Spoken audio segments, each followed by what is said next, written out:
Hay una escena que quiero que tengan presente antes de que comience esta lección. Una joven está de pie en una sala de Viena frente al director de uno de los teatros de ópera más importantes del mundo. Ha venido porque sabe cantar. Sabe que sabe cantar. Lo sabe desde hace tanto tiempo que esa certeza se ha convertido en el centro de su vida, el punto fijo alrededor del cual todo lo demás se ha organizado. El director la mira a ella, no a su voz. No evalúa su voz. Observa el vestido desaliñado, los modales poco refinados, el rostro que no le ofrece nada que él reconozca como el rostro de la grandeza. Y entonces habla. Le dice, con ese rostro, y sin personalidad alguna, ¿cómo esperas tener éxito en la ópera? Mi querida niña, abandona esa idea. Cómprate una máquina de coser y ponte a trabajar. Nunca podrás ser cantante. Nunca, es mucho tiempo. El nombre de esa joven era Ernestine Schumann. Llegaría a convertirse en una de las voces operísticas más célebres que el mundo haya producido jamás. No se recuerda al director que la rechazó. La voz que él descartó hizo vibrar salas de conciertos en 2 continentes durante décadas, y la diferencia entre la vida que casi vivió, la vida de la mujer frente a la máquina de coser, y la vida que realmente construyó no fue el talento. Fue una sola cosa, y solo una. Ella se negó a permitir que la opinión que otro hombre tenía de ella se convirtiera en su propia opinión sobre sí misma. Esa negativa es el tema central de toda esta lección. Porque he pasado 20 años estudiando a los hombres y mujeres que construyeron vidas extraordinarias y he identificado el único factor que separa a quienes lo logran de quienes no se atreven a empezar. No es la inteligencia. No son las circunstancias. No es el favor de la fortuna. Es el estado de la mente. Si esa mente ha sido entrenada para esperar la victoria o si, tras años de dudas permitidas, ha sido entrenada para prepararse para la derrota. Mi intención es mostrarte a lo largo de esta lección cómo se lleva a cabo ese entrenamiento, no como una filosofía, sino como un método, paso a paso, ley por ley, historia por historia. Hasta que comprendas no solo qué es la fe, sino precisamente cómo se construye y por qué, una vez construida, lo cambia todo. Comencemos. Parte 1. La mente que espera el fracaso siempre lo encontrará. Quiero describir a 2 hombres que se embarcaron en la misma empresa el mismo año. El primer hombre fue minucioso. Había estudiado todos los precedentes disponibles. Conocía cada caso en el que un proyecto de este tipo había salido mal, cada circunstancia que había provocado el fracaso, cada competidor que había intentado lo mismo que él y había fracasado en el intento. Se preparó para cualquier eventualidad. Según su propio criterio, no había dejado nada al azar. Se lanzó a la empresa y fracasó. El segundo hombre fue tal vez menos minucioso, o al menos menos minucioso en el estudio del fracaso. Había dedicado su preparación de otra manera, no catalogando las formas en que las cosas podrían salir mal, sino manteniendo con una certeza firme y inquebrantable la imagen del resultado que pretendía. Se lanzó a la misma empresa, en el mismo mercado, frente a la misma competencia. Triunfó. Ahora quiero contarles esto no para consolarles con una historia agradable, sino porque la explicación es una ley, tan precisa y confiable como cualquier ley que rige el mundo físico, y quien la comprende no puede confundirla con suerte, coincidencia o el favor invisible de la fortuna. La ley es esta: todo pensamiento que se mantiene en la mente con persistencia y se mezcla con cualquiera de las emociones principales, ya sean positivas o negativas, tiende a revestirse de su equivalente físico. Lee ese principio otra vez y luego léelo una vez más. No es un sentimiento. No es el consejo optimista de un hombre que nunca ha conocido la adversidad. Es la conclusión a la que llegué tras analizar más de 20.000 vidas, de hombres y mujeres, en todas las circunstancias imaginables, desde las alturas de la fortuna acumulada hasta las profundidades de la pobreza y el fracaso, y al observar, caso tras caso, que las condiciones externas de la vida de una persona guardaban una correspondencia exacta con las condiciones internas de su pensamiento dominante. El primer hombre que lo sabía todo sobre el fracaso había pasado sus años de preparación pensando en el fracaso, no porque fuera su intención, ni porque fuera pesimista o cobarde, ni porque fuera un hombre de poca ambición, sino porque la mente que se alimenta constantemente de lo que puede salir mal, con el tiempo, toma esa dieta como su condición natural y produce las circunstancias que la confirman. He expresado este principio en mis escritos en términos que quiero que escuchen directamente. El éxito llega a quienes se vuelven conscientes del éxito. El fracaso llega a quienes, con indiferencia, se dejan llevar por la mentalidad del fracaso. Uno de los banqueros más exitosos que he conocido tenía un letrero colgado en su oficina privada. Pasé por delante de él muchas veces antes de prestarle la atención que merecía. Decía, aquí solo hablamos y pensamos en la abundancia. Si tienes una historia de desgracias, por favor, guárdatela, pues no la queremos. A primera vista, esto suena como si se tratara de un hombre que protege su comodidad. Míralo de nuevo. Lo que ese hombre comprendió con la precisión de un químico que mide ingredientes fue que los pensamientos expresados en voz alta en una habitación se convierten en el estado de ánimo de todas las mentes presentes en ella, y que una sola mente entregada al pensamiento del fracaso puede, si se le permite continuar, destruir la capacidad productiva de media docena de hombres capaces a su alrededor. Porque lo similar atrae a lo similar.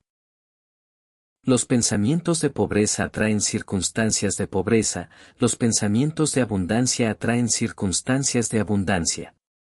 Esto no es sentimentalismo, es el funcionamiento de una ley tan confiable como la que hace que el agua corra cuesta abajo. En decenas de miles de hogares que he examinado, el tema general de conversación era la pobreza. Se hablaba de la pobreza, se preocupaban por ella, la esperaban y la aceptaban como la herencia natural de esa familia, transmitida por todas las generaciones anteriores. Y la pobreza era precisamente lo que esos hogares producían. No porque las personas que vivían en ellos carecieran de capacidad, ni porque la fortuna les hubiera negado su favor específicamente a ellos, sino porque el hábito de pensamiento estaba tan profundamente organizado en torno a la expectativa de la pobreza que la mente subconsciente, fiel, imparcial e incansablemente laboriosa, había recibido esa expectativa como su instrucción de trabajo y había organizado cada impulso y cada circunstancia en consecuencia. Ahora quiero presentarles a un personaje histórico que comprendió lo contrario de este principio, quien ejerció con la misma precisión deliberada que el letrero de aquel banquero su derecho divino a mantener las sugerencias negativas completamente fuera de su mente. Hombres con mentes negativas le dijeron que se arruinaría tratando de vender productos a 5 y 10 centavos. Expusieron su razonamiento con cuidado. Los márgenes eran demasiado estrechos. Los costos eran demasiado altos. El mercado no soportaría tal empresa en esos términos. Los hombres que le dijeron esto no eran tontos. Entendían las matemáticas del comercio minorista, pero no entendían nada sobre el poder de una mente que ha sido entrenada para esperar la victoria. No discutió con ellos. No intentó refutar sus cifras. Simplemente se negó a permitir que sus conclusiones se instalaran en su mente como hechos, y siguió adelante con la fe como su principal capital y la firmeza de propósito como su plan. La fortuna que acumuló superó los $100 millones. Se llamaba Frank Woolworth. La capacidad que Woolworth ejerció, la capacidad de evitar que su mente se viera contaminada por el veredicto razonable de hombres que conocían todos los hechos pero no entendían nada de fe, no es un don excepcional. No es una peculiaridad de ciertos temperamentos. Es una habilidad. Es un hábito. Es un estado mental que puede desarrollar cualquier persona que comprenda cómo se construye y esté dispuesta a pagar el precio. Pero antes de describir cómo se construye, quiero que examines con honestidad el estado actual de tu propia mente. Piensa en lo que más deseas lograr. No en la ambición cómoda, ni en aquella de la que hablas de manera casual, sino en el deseo genuino que te has permitido guardar en privado, aquel que te viene a la mente en los momentos de tranquilidad como una imagen de lo que tu vida podría llegar a ser. Ahora pregúntate, cuando piensas en ese deseo, ¿cuál es el primer sentimiento que te invade? Es el sentimiento de un hombre que ya se ve en posesión de lo que quiere, que tiene el resultado con la certeza inquebrantable de algo ya dispuesto, algo inevitable, algo que solo espera ser llevado a cabo? ¿O es el sentimiento de un hombre que se prepara, catalogando, tal como lo hizo el primer hombre de mi historia inicial, todas las formas en que este deseo en particular ha fallado a otros hombres? Todas las razones por las que es poco probable que le suceda precisamente a él, toda la evidencia de que su rostro en particular no coincide con el de los hombres a quienes se les conceden tales cosas. Si el segundo sentimiento es el que te resulta más familiar, aún no has comprendido la magnitud de lo que te está costando, porque ese sentimiento, ese hábito de la expectativa, no es precaución, no es sabiduría. Es un estado mental al que se le ha permitido ocupar el jardín de tu subconsciente. Y que la ley de tu propia mente está produciendo ahora como la condición permanente de tu vida exterior. El objetivo de esta lección es cambiar ese estado. No algún día. Esta noche. Parte 2. La fe no es un don. Es un hábito que se forma a propósito. Quiero contarte sobre la noche en que me quedé junto a un recién nacido y tomé una decisión que cualquier persona sensata en esa habitación me habría dicho que no tenía derecho a tomar. En cuanto el doctor terminó su examen. El doctor había dado su veredicto en voz baja, con la compasión profesional de alguien que ya ha dado noticias difíciles antes. Mi hijo había nacido sin la capacidad natural de oír, dijo el doctor, y entendí que quería decir que el niño tal vez nunca oiría ni hablaría, que esa podría ser la condición permanente de su vida. Cuestioné ese veredicto, no en voz alta, ni de ninguna manera que pudiera provocar una discusión. Lo cuestioné en silencio, en lo más recóndito de mi corazón, donde nadie pudiera oír el cuestionamiento ni presentar pruebas en su contra. Y allí, en ese silencio, tomé una decisión. Decidí que mi hijo iría y hablaría. No es que lo esperara. No es que lo deseara, ni que fuera a hacer todo lo posible y ver qué permitía la naturaleza. Lo decidí como quien decide el rumbo de un viaje, como quien fija el destino antes de dar el primer paso. El destino estaba fijado. Los medios se revelarían por sí mismos. La naturaleza podía enviarme un niño sin oídos, pero la naturaleza no podía obligarme a aceptar la realidad de esa aflicción. Quiero contarles lo que sucedió durante los 20 años que siguieron a esa decisión, no para sorprenderlos con el resultado, aunque el resultado fue sorprendente, sino para mostrarles el mecanismo, porque el mecanismo es lo que importa. El mecanismo es lo que pueden utilizar. A medida que el niño crecía, observé que tenía un grado leve de audición. Cuando los niños de su edad normalmente comenzaban a hablar, él no hacía ningún intento. Pero podía oír ciertos sonidos, aunque fuera débilmente. Eso era todo lo que necesitaba. Comencé a trabajar. Sembré en su mente, por todos los medios a mi alcance, el deseo de oír y hablar como oye y habla una persona normal.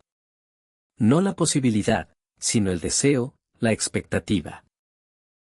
Cada cuento que le contaba antes de dormir se basaba en un solo tema, que su afección no era un lastre, sino una ventaja, que la misma cualidad que el mundo podría considerar su limitación era, de hecho, la semilla de algo que el mundo aún no había visto.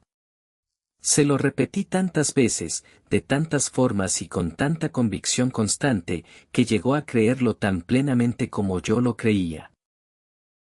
Y su subconsciente, al recibir esa creencia como una instrucción, al recibirla repetidamente y con la emoción de una fe genuina, comenzó a generar las circunstancias que se correspondían con esa instrucción.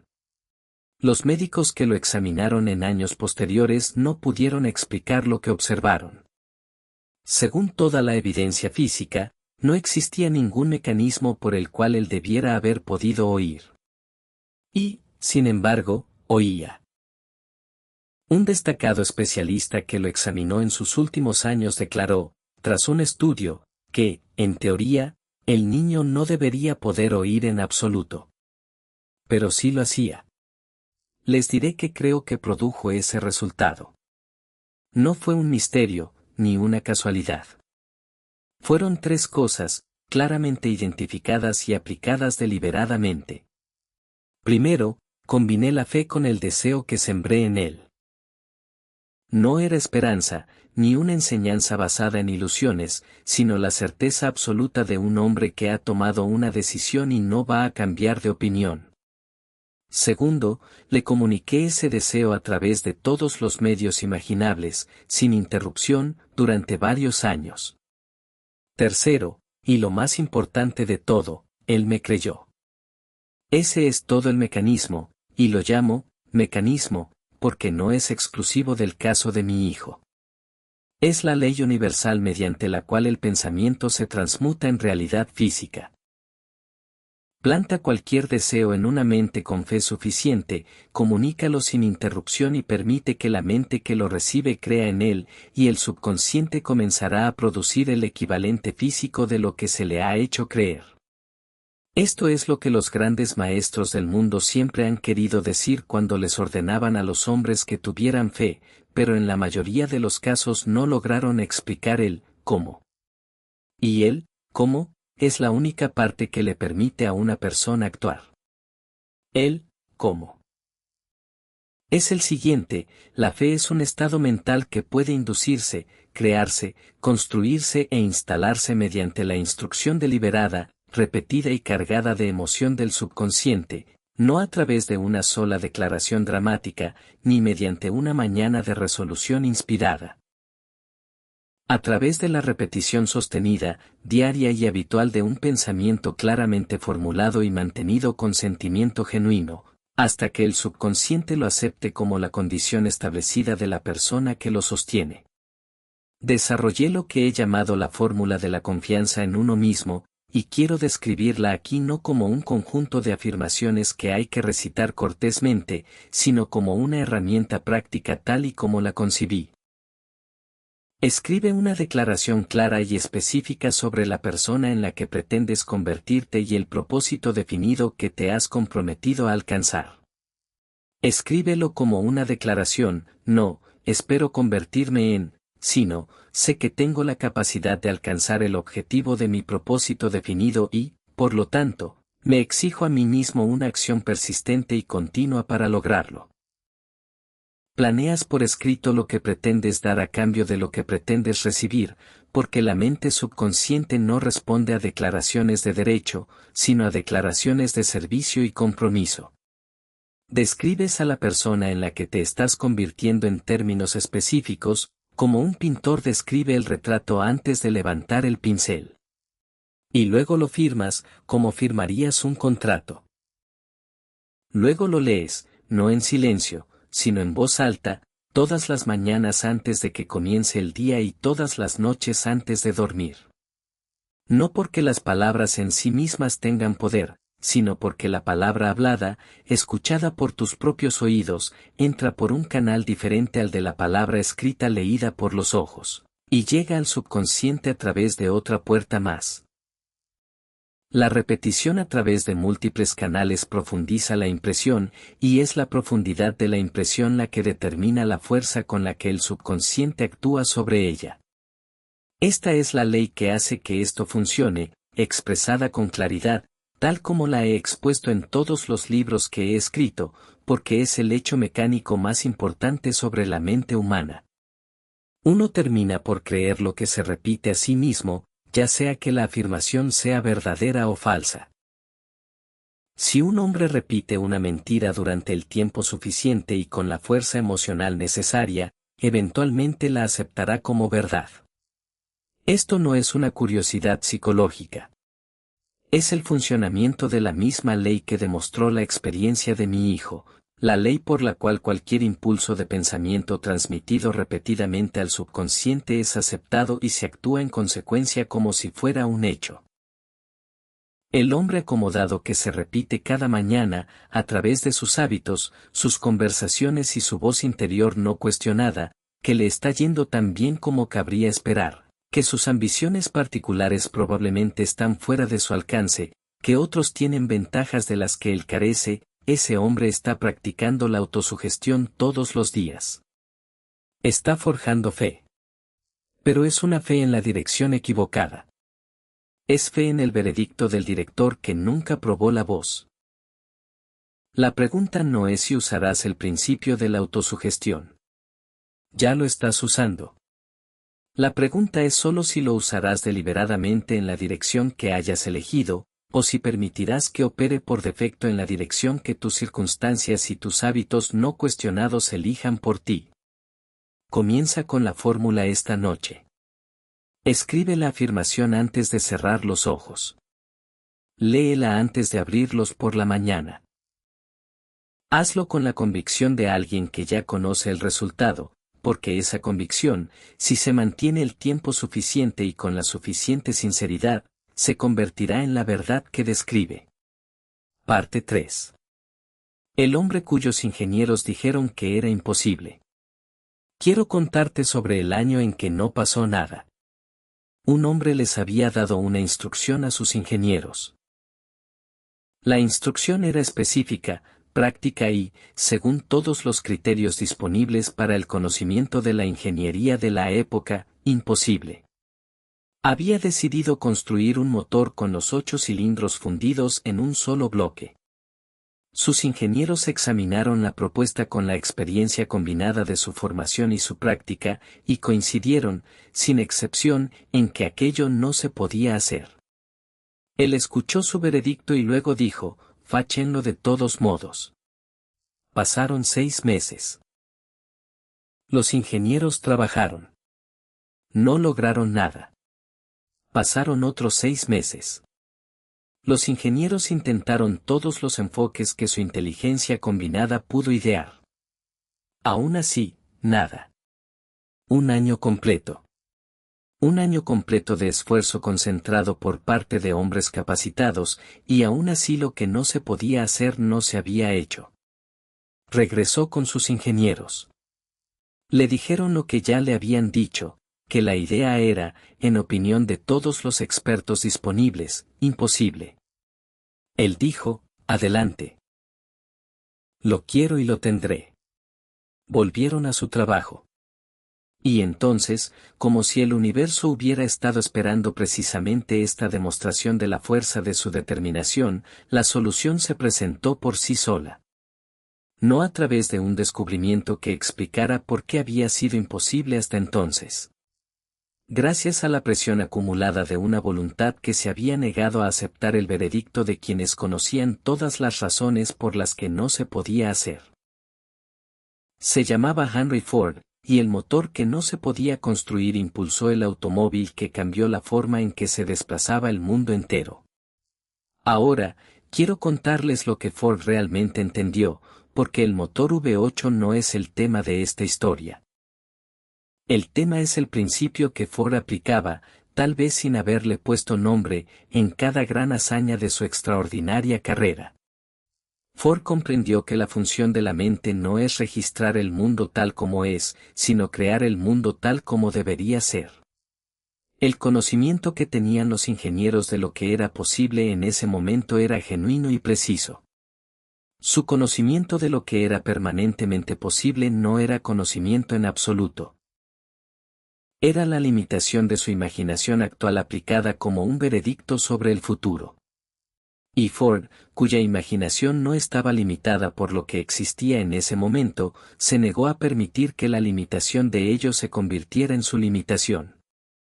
El principio que rige aquí es uno que he expresado con estas palabras: la mente del hombre puede producir cualquier cosa. La mente del hombre puede concebir y creer. No cualquier cosa que pueda concebir por sí sola. Concebir por sí solo produce ensoñaciones, y el mundo está lleno de hombres que conciben cosas maravillosas y no logran nada. Concebir y creer. La conjunción es todo el secreto. La creencia, ese tipo de certeza firme, absoluta e inquebrantable que Ford aportó al motor V8, no es un sentimiento que llega sin ser invitado. Es un estado mental que se construye a través de la práctica sostenida de la atención controlada. El hombre que controla su atención, que puede tomar la imagen del resultado que desea y mantenerla a pesar de todas las pruebas desalentadoras hasta que el subconsciente la acepte como un hecho establecido y comience a organizar las circunstancias en consecuencia, ese hombre tiene a su favor la fuerza más poderosa de la experiencia humana. Permítanme ampliar este panorama, porque el ejemplo de Ford es extraordinario, pero no único.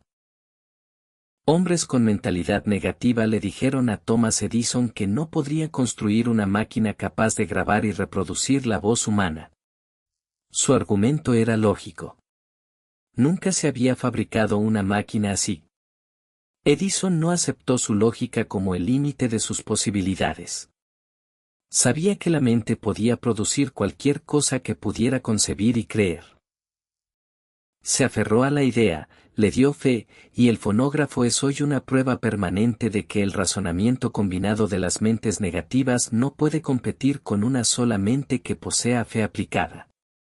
Hombres con mentes negativas le dijeron a George Washington que no podía esperar vencer a las fuerzas enormemente superiores que se le oponían. Washington ejerció lo que siempre he llamado su derecho divino, el derecho de todo hombre, al que todos tienen igual acceso, de mantener las sugerencias negativas fuera de su mente y creer en su propia causa. Este libro fue escrito bajo la protección de la bandera que él se negó a dejar que esas voces negativas derribaran. Y quiero presentarles a una figura más de esta galería, un hombre cuya historia he contado en La Ley del Éxito porque ilustra el poder de una mente enfocada en un propósito definido con una claridad que no deja lugar a malentendidos. No era un gran industrial. No era un comandante militar. Era un granjero de Wisconsin que quedó postrado por una parálisis tan grave que no podía ni darse la vuelta en la cama. De un solo golpe, se le arrebataron todos los medios físicos para alcanzar el éxito. Sus manos no podían trabajar. Su cuerpo no podía moverse. La mayoría de los hombres en esa situación habrían llegado a la conclusión de que sus logros habían quedado atrás, que todo lo que se iba a construir ya se había construido y que lo único que le quedaba por hacer en la vida era simplemente aguantar. Él no llegó a ninguna conclusión de ese tipo. Como su cerebro no presentaba ningún problema, reunió a su familia a su alrededor. Les dijo lo que tenía pensado hacer. Dirigió sus esfuerzos desde su cama, coordinando cada detalle de un negocio al que no podía acceder físicamente, con una mente que se había liberado de la distracción del trabajo físico para concentrarse en algo más poderoso que el trabajo físico, la aplicación organizada, sostenida y dirigida del pensamiento hacia un propósito definido. Se llamaba Melo Jones. El negocio que construyó desde su lecho de enfermo difundió su producto, la salchicha Little Pig, por todo Estados Unidos. Acumuló una fortuna. Lo logró completamente después de que la parálisis le impidiera trabajar con sus manos. Donde prevalece el pensamiento, se puede encontrar el poder. Esa frase no es una inspiración. Es la afirmación más práctica de las leyes económicas y personales que conozco. Donde prevalece el pensamiento. Un pensamiento organizado, dirigido y lleno de fe, mantenido en la mente con atención controlada hacia un propósito definido, ahí se encuentra el poder. No a veces, ni bajo circunstancias favorables. Siempre. Porque la ley no hace excepciones. Ahora, quiero abordar directamente la pregunta que sé que surge en la mente del hombre que escucha estas historias y siente, en algún lugar más allá de la impresión que causan, una sutil resistencia. La resistencia suena así. Estos son hombres extraordinarios. Su fe era extraordinaria. Mi situación es común, y mi fe, si soy honesto, no es la fe de Ford, Washington o Edison. Cuando pienso en mi deseo, no siento lo que ellos debieron haber sentido. Siento duda. Siento precisamente aquello que Geo dice que es el enemigo del logro. Y si la duda es mi condición, ¿cómo puede la fe ser mi herramienta? Quiero responder a esa pregunta con el hecho más liberador que conozco. La duda no es tu condición permanente. Es tu hábito actual, y los hábitos cambian. La fe no es algo que o bien tienes o bien no tienes. La fe es un estado mental que se construye día a día, repetición tras repetición, a través de la práctica diaria que describí en la segunda parte de esta lección. Crece exactamente igual que crece cualquier otro hábito, mediante la repetición constante. Mediante la orientación deliberada de la atención hacia el objeto de deseo, mediante la presentación constante y cargada de emoción ante la mente subconsciente del pensamiento que pretendes hacer permanente. No necesitas comenzar con la certeza de Ford. Solo necesitas comenzar. Y si comienzas con cualquier pequeño grado de fe que poseas actualmente, considerándolo como una semilla en lugar de exigirlo como una cosecha, la ley de la autosugestión hará el resto. Tu fe crecerá. Tu expectativa se agudizará. Tu mente subconsciente aceptará la instrucción y comenzará, como siempre lo hace, a generar las circunstancias que corresponden al pensamiento dominante que se le ha dado. El hombre que piensa que puede ganar, ganará. El hombre que está seguro de que no puede, también tendrá razón. La única pregunta es, ¿en qué tipo de persona te estás entrenando para convertirte hoy? A través de los pensamientos que permites que dominen tu mente. Parte 4. Entrenar la mente. La práctica diaria que lo cambia todo. Quiero describir el jardín, no un jardín de la tierra, aunque la analogía es una que la propia naturaleza proporciona, y no he encontrado ninguna mejor en todos mis años de búsqueda. Quiero describir el jardín de la mente subconsciente, porque entender qué es y cómo funciona marca la diferencia entre una persona que obtiene resultados de esta lección y otra que simplemente la encuentra interesante. La mente subconsciente es un jardín de fertilidad perfecta e imparcial. Cualquiera que sea la semilla que se plante en él, crecerá con igual abundancia e igual diligencia.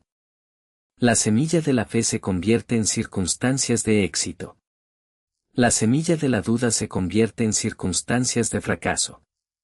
La semilla de una abundancia esperada se convierte en las condiciones que producen abundancia. La semilla de una pobreza esperada se convierte en las condiciones que confirman esa expectativa. El jardín no evalúa la semilla. No prefiere una variedad sobre otra. No tiene una opinión sobre qué semillas merecen florecer. Simplemente cultiva lo que se le da con una fidelidad y una minuciosidad que deberían asombrar a cualquier persona que reflexione sobre ello, y que aterrorizarán a cualquiera que luego examine honestamente lo que ha estado sembrando. Este es el hecho más importante sobre este jardín. La mente subconsciente nunca está ociosa. No espera a que plantes deliberadamente para comenzar a crecer. Recibe continuamente las semillas de pensamiento que le llegan a través de los 5 sentidos, a través de todo lo que ves, todo lo que oyes, cada conversación que permites, cada entorno en el que vives, cada voz que dejas que le llegue. Si no siembras deliberadamente, crece lo que le llega por defecto, y lo que llega a la mayoría de las mentes por defecto en el mundo, según lo que he observado, es el pensamiento de la pobreza, el fracaso, la limitación y la duda. He expresado este principio en el lenguaje más claro que conozco. La conciencia de la pobreza se apoderará voluntariamente de la mente que no esté ocupada con la conciencia del dinero. La conciencia de pobreza se desarrolla sin esfuerzo consciente, sin plan, sin cultivo deliberado, sin ninguna elección excepto la elección pasiva del descuido. La conciencia del dinero debe crearse a propósito. Debe sembrarse. Debe cuidarse. Debe alimentarse diariamente con pensamientos de abundancia elegidos deliberadamente y mantenidos con genuina convicción emocional. Por eso, la práctica diaria que describí en la parte 2 no es una sugerencia. Es una necesidad, no porque las palabras que pronuncias en voz alta sean mágicas, no lo son, sino porque la mente subconsciente, si se la deja desatendida, hará crecer la primera semilla que llegue a ella. Y en la vida del hombre común, la primera semilla es siempre la duda, porque la duda no requiere cultivo y se encarga de su propia propagación sin ninguna ayuda del hombre en quien crece. Adquiere el hábito de pensar y hablar de prosperidad y abundancia, no como una instrucción para engañarte a ti mismo o a los demás acerca de tus circunstancias actuales, sino como un acto deliberado, constante y diario de sembrar la semilla que pretendes cosechar.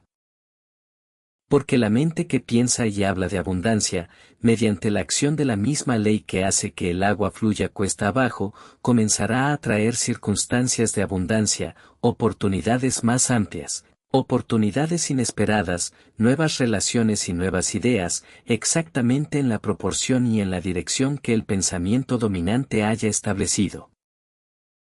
Ahora, quiero hablar de algo que, según he observado, es uno de los mayores destructores silenciosos de la fe y la confianza que las personas intentan construir. Se trata de las personas con las que se relacionan. He dicho en mis escritos que la parte más importante del entorno de una persona no es su entorno físico, sino los hábitos de pensamiento que absorbe de manera inconsciente y continua, ya sea que lo pretenda o no, de las mentes con las que tiene un contacto diario más cercano. Y lo he dicho porque, en 20 años de estudiar las causas del éxito y el fracaso, he visto a hombres brillantes arruinarse no por las circunstancias, sino por sus relaciones. Y he visto a hombres de dotes comunes lograr resultados extraordinarios porque comprendieron, con la precisión de un químico, la importancia de controlar la atmósfera mental en la que vivían. Piensa en lo que sucede cuando a un hombre de mentalidad negativa se le permite ocupar un puesto de influencia en una empresa. Un hombre así, si se le da el tiempo y la proximidad suficientes, puede destruir la capacidad productiva de todas las mentes competentes a su alrededor, no a través de discusiones, ni mediante sabotaje deliberado, sino a través de la transmisión sutil, continua e invisible de pensamientos negativos, el tono de voz que transmite la expectativa del fracaso, la observación que enmarca cada dificultad como evidencia de una derrota inminente, la certeza tácita pero perfectamente comunicada de que la empresa no tendrá éxito. La ley es precisa. Los pensamientos de pobreza repetidos en presencia de otras mentes se arraigan en esas mentes y crecen allí exactamente como crecerían en la mente que los produjo. Un solo pesimista, si se le permite continuar ejerciendo su influencia durante el tiempo suficiente, puede sembrar en las mentes de media docena de hombres capaces las semillas del fracaso, y esas semillas, absorbidas por el subconsciente de cada uno, producirán, mediante el fiel funcionamiento de la ley, las circunstancias del fracaso. Por eso digo, con todo el énfasis que puedo poner en esta afirmación, que debes elegir a tus allegados con al menos el mismo cuidado con el que eliges los alimentos que nutren tu cuerpo. Porque la mente absorbe el carácter dominante de aquello a lo que está expuesta de manera más constante. Una mente que está en contacto diario con mentes negativas, temerosas y de mentalidad limitada descubrirá, a través del funcionamiento del ritmo hipnótico, la ley por la cual los hábitos de pensamiento repetidos se vuelven permanentes, que esos hábitos se convierten gradualmente en los suyos propios. No se te exige que seas severo al respecto. No se te exige que abandones a las personas con las que tienes obligaciones. Pero sí se te exige, si de verdad te tomas en serio entrenar tu mente para esperar la victoria, que reconozcas el peso de cada influencia que llega a tu subconsciente y que contrarrestes de manera deliberada y diaria las influencias negativas que no puedes eliminar por completo. He aquí el instrumento práctico para esa contramedida. La lectura, por la noche y por la mañana, de tu declaración de propósito escrita, realizada con la plena convicción y la fuerza emocional de alguien que ya considera el resultado como un hecho. Esta práctica no solo siembra la semilla de la fe, sino que la hace arraigar más profundamente de lo que pueden llegar las sugerencias negativas de un día cualquiera. Penetra hasta el nivel en el que el subconsciente recibe instrucciones y actúa. He conocido a personas para quienes esta práctica parecía, al principio, meramente mecánica, quienes realizaban el acto de leer su declaración escrita sin un sentimiento genuino y quienes no reportaban ningún resultado. A esas personas siempre les he dicho lo mismo, las palabras sin sentimiento no tienen importancia. La mente subconsciente no responde a palabras sin emoción. Responde a un sentimiento. El hombre que lee su credo como leería un horario de trenes. De manera eficiente, precisa y sin involucrarse, no le da a su subconsciente nada con que trabajar. Pero el hombre que lee su declaración con la actitud de alguien que cree genuinamente en lo que está leyendo, que durante esa lectura puede verse a sí mismo realmente en posesión del resultado, que siente de verdad la certeza inquebrantable de un destino ya alcanzado, ese hombre le está dando a su subconsciente la instrucción precisa que necesita. Y esta es la verdad que quiero que tengas presente junto con esta instrucción, no necesitas sentirlo plenamente al principio. Solo necesitas comenzar. El sentimiento crece. Cada repetición profundiza el surco, así como una melodía se profundiza en la mente de un músico que la practica a diario. El surco, una vez lo suficientemente profundo, se convierte en un ritmo, y el ritmo, una vez establecido, funciona sin el esfuerzo consciente del hombre, produciendo desde el nivel subconsciente los pensamientos, los impulsos y los planes que corresponden a la expectativa dominante. Este es el jardín. Plantado y cuidado. Esta es la fe que se construye día a día. Esta es la mente entrenada no por la naturaleza, ni por la fortuna, ni por el veredicto de ningún director en ningún gran salón, sino por el propio hombre en el ejercicio del único poder que ninguna circunstancia ha podido quitarle jamás, el poder de elegir y mantener los pensamientos que gobernarán su vida. Hay un principio más que deseo presentarles en esta parte de la lección, porque creo que es el que con mayor frecuencia descuidan aquellos que han escuchado todo lo demás que he descrito y que, tras meses de esfuerzo, siguen constatando que la práctica no produce resultados al ritmo que esperaban. El principio es este: la práctica debe ser constante, no ocasional, no entusiasta durante una semana para luego olvidarse. Constante, tan constante como comer, tan constante como respirar, porque la mente subconsciente no recompensa el esfuerzo esporádico, sino los hábitos.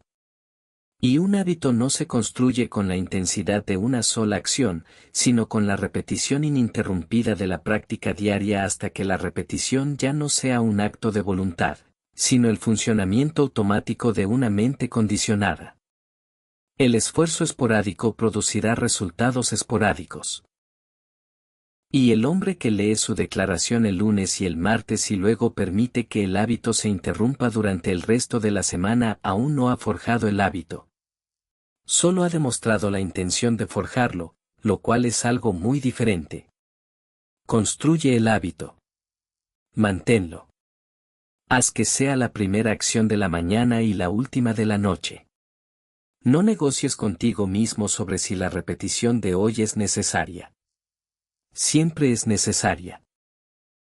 Porque la ley no suspende su funcionamiento los días en que no practicas, y los días en que no riegas el jardín deliberadamente, crecerán las malezas. Parte 5. ¿Y si realmente funciona? El desafío final de identidad. Quiero volver, en esta parte final de nuestra lección, a la chica frente a la máquina de coser. No a la chica que aceptó el veredicto del director y se sentó frente a la máquina.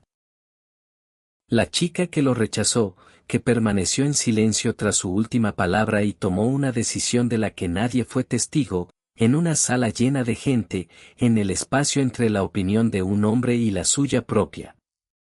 Quiero analizar lo que decidió. No solo lo superficial, no simplemente que decidió seguir cantando. Quiero analizar la esencia, porque la decisión que Ernestine Schumann tomó en esa sala de Viena no fue meramente una decisión sobre su vocación. Fue una decisión sobre la autoridad última sobre su mente. Decidió que el conocimiento técnico del director, que era genuino, no se extendía al conocimiento de lo que ella era capaz de producir desde su interior.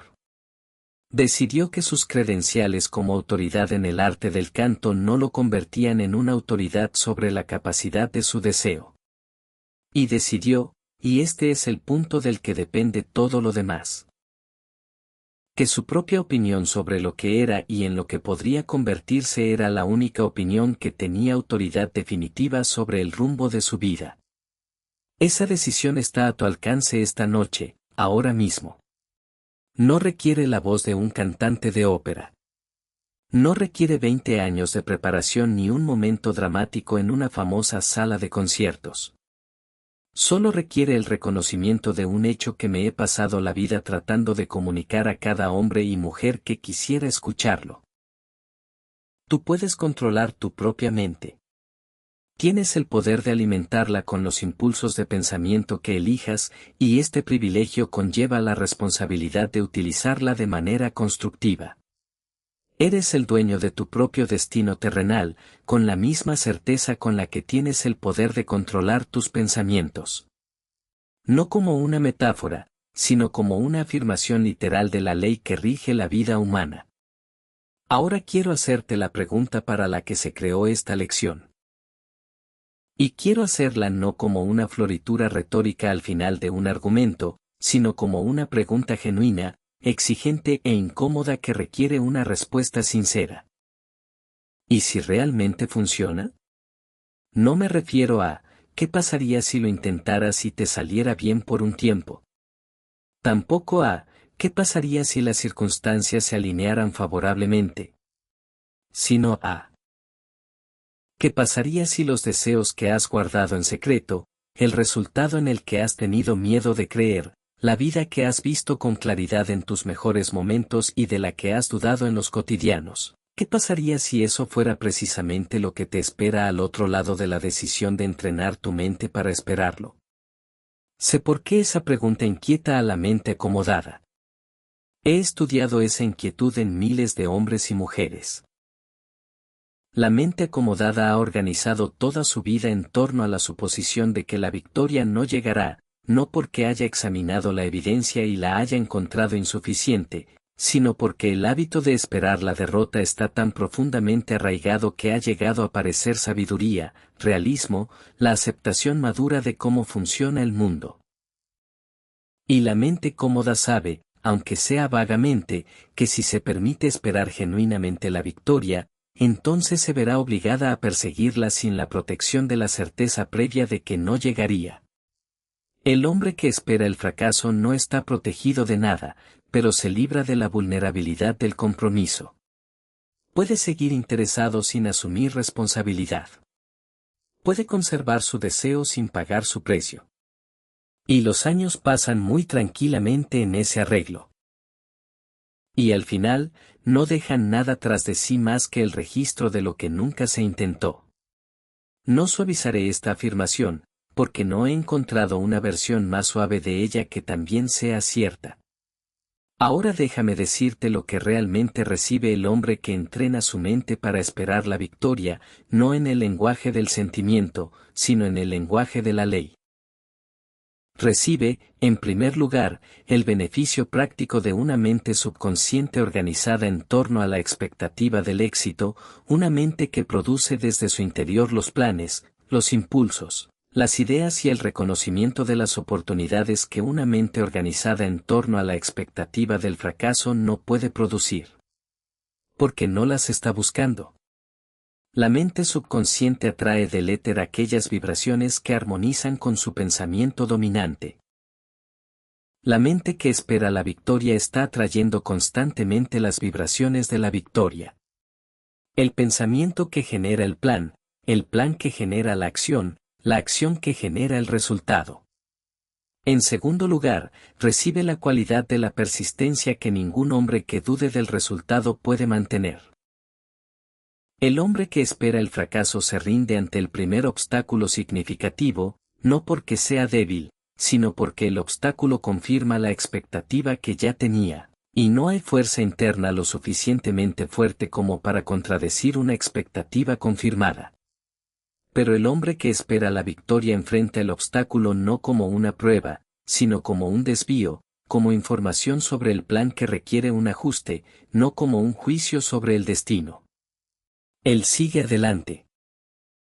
Y el hombre que sigue adelante más allá del punto en el que el hombre que duda se ha detenido encontrará lo que más de 500 de los hombres más exitosos que estudié encontraron, que el éxito los esperaba justo un paso más allá del punto en el que casi se rindieron.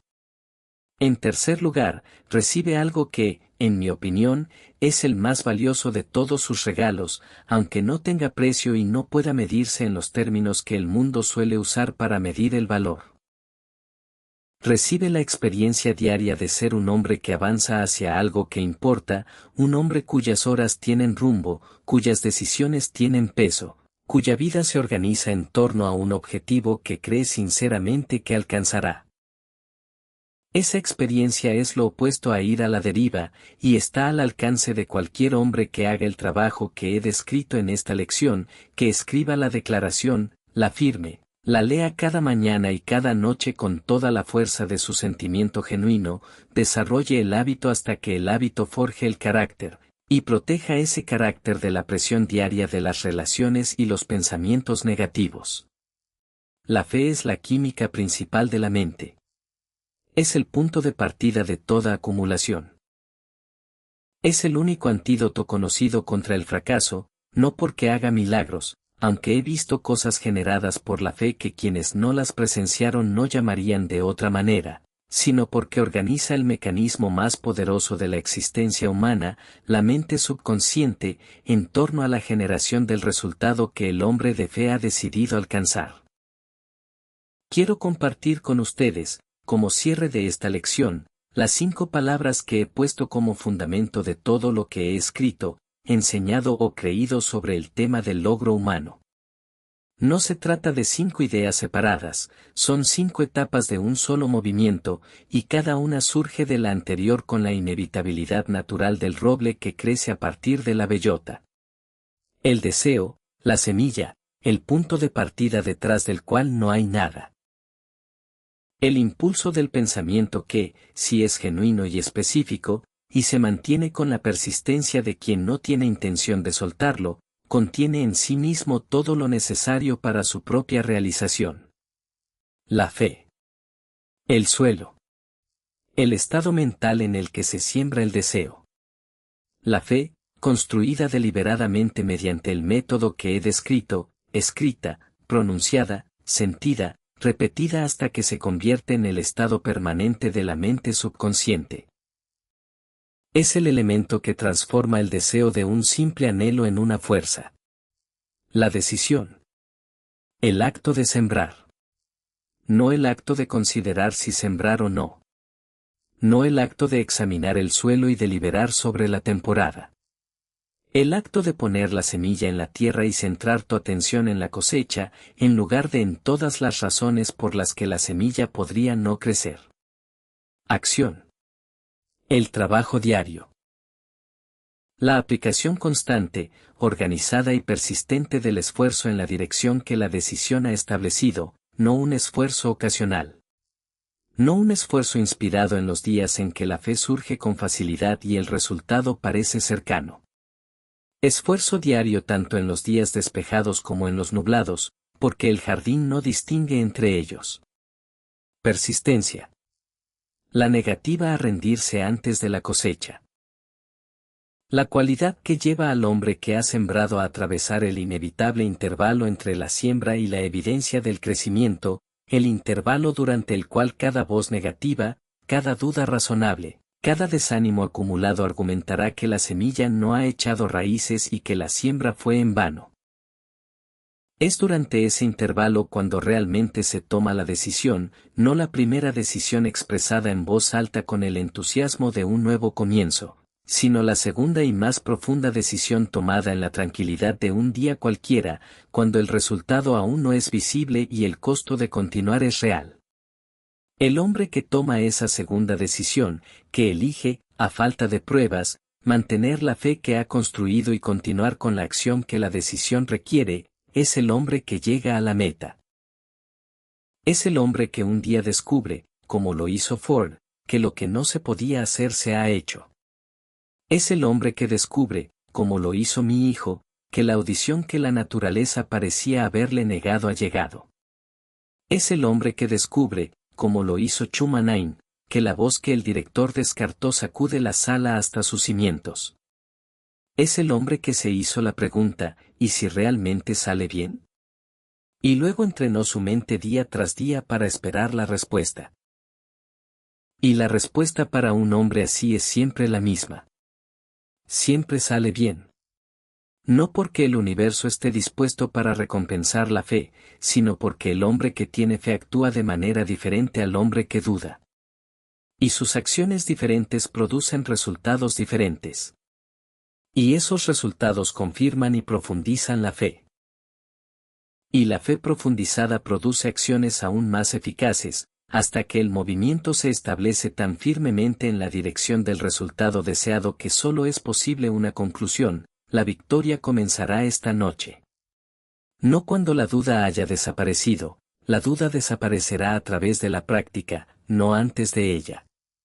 No cuando las circunstancias sean más favorables, las circunstancias se volverán más favorables a través de la acción, no antes de ella esta noche. Con cualquier grado de fe que tengas actualmente, escribe la declaración, fírmala, léela en voz alta y pregúntate con toda la fuerza de una expectativa genuina: ¿y si realmente funciona? Funcionará. Esto fue la fórmula del éxito, Napoleon Hill. Si este video te inspiró, suscríbete, activa la campanita y recuerda, todo empieza en tu mente. Nos vemos en el próximo video.